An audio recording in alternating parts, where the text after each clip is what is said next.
지난 3년 전으로 거슬러 올라가면은, 우리 당에 경쟁력 있는 대권 후보가 없었고, 그런 차원에서 윤석열 전 검찰총장을 당으로 영입을 해서, 정권 교체를 이룬 점에 대해서는 뭐 전혀 후회하는 바가 없고, 그때는 그러한 선택이 최선이었다 저는 그렇게 생각을 하고 있습니다. 다만, 윤 대통령께서, 당과 일체의 상의 없이 비상계엄을 선포한 점에 있어서는 그건 정말 잘못된 것이고 그것이 최대의 이번 대선의 패착이었다 이렇게 평가를 합니다.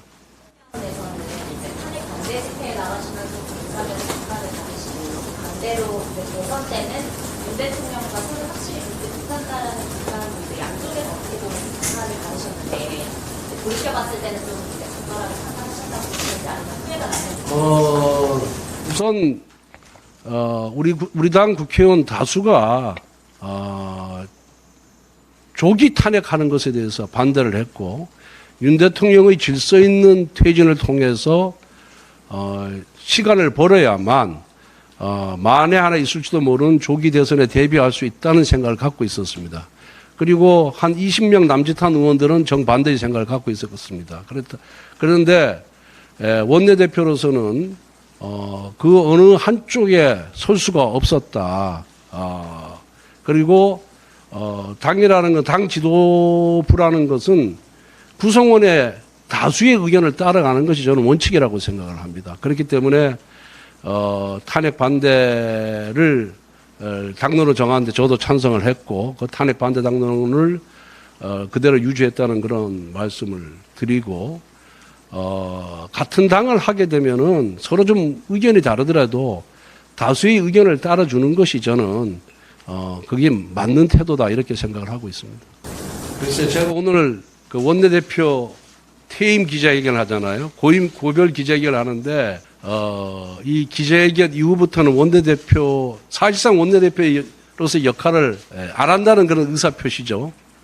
그리고 하루 이틀 의총이 늦춰졌다고 하더라도 내일 뭐 의총을 여는 금요일이고 내일 의총을 여는 거나 월요일 날 원내대표 선출 이후에 의총을 여는 것에 무슨 큰 차이가 있겠습니까? 그런 것이고 그 의총 취소와 관련해서는 우리 뭐 수석이 여기 계시지만은 제가 그만두는 마당에 의총을 여는 것이 적절치 않다고 해서 사실은 그 전날 밤에 우리 원내 수석께 의총을 취소하는 게 좋겠다는 그런 의사표시를 했는데 우리 수석께서 조금 뭐 이것저것 좀 의견을 듣는 것이 필요해서 그런지 하여튼 점심시간이 넘어서 취소하는 바람에 그런 오해를 샀지 않나. 저는 일찍이 이미 취소하는 게 좋겠다는 의사표시를 했다는 말씀을 드리고 의총 과정에서 나온 발언을 제가 사후에 보고를 받았습니다만은 대다수의 의원들의 의견은 소위 김용태 비대위원장의 생각과는 달랐다는 점을 말씀드립니다. 그래서 무엇이 겁이 나서 의총을 영위한 건 아니다라는 말씀을 드립니다. 예. 정치라는 것은 그런 이번 이제 대선이 우선 계엄 탄핵도 있지만은 윤석열 정부를 총칭하는 소위 그 당시 정부 여당의 실패에 대한 평가를 받은 것이라고 제가 스스로 이렇게 인정을 했기 때문에 중도의 책임을 지고 원내대표직에서 내려오는 것입니다. 오늘 모두 말씀 중에 자산과 부채를 함께 승리해야 된다 생각하셨는데 오늘 원내대표 출마하시는 송환석 후보님이 말씀하신 일치하는 것 같아요. 위원장 표현이 글쎄, 나는 송원석 의원 출마 선언문을 본 적이 없습니다. 저는 이 원고를 이미 어제 낮에 이미 확정을 해놓은 겁니다. 예. 그 평소의 저희 지론입니다. 생각이 송원석 원내대표 후보와 저희 생각이 비슷한 모양이죠. 예. 뒤에. 추진하시는 과정에서 1부 당원들은 지도부 책임론을 제기하고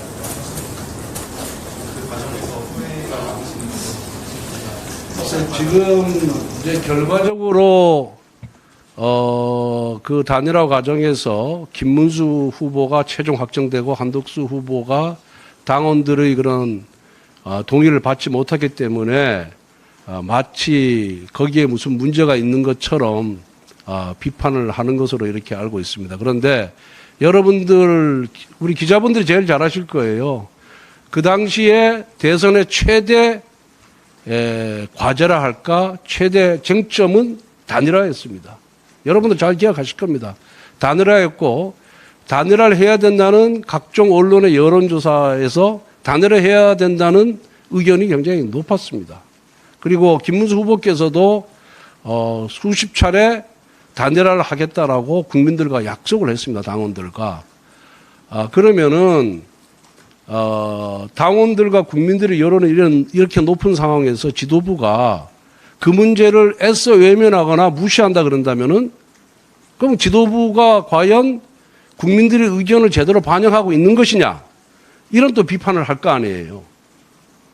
그래서 당 지도부는 대선 승리의 가능성을 단 1%라도 높이는 것이 좋겠다.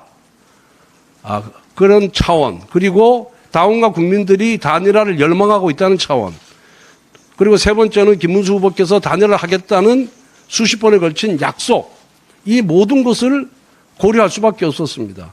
그래서 비대위에서 논의한 결과, 그러면은 당원들의 의견을 한번 물어보자. 당원들이 정말 실제로 그렇게 생각하고 있는 건지 물어보자.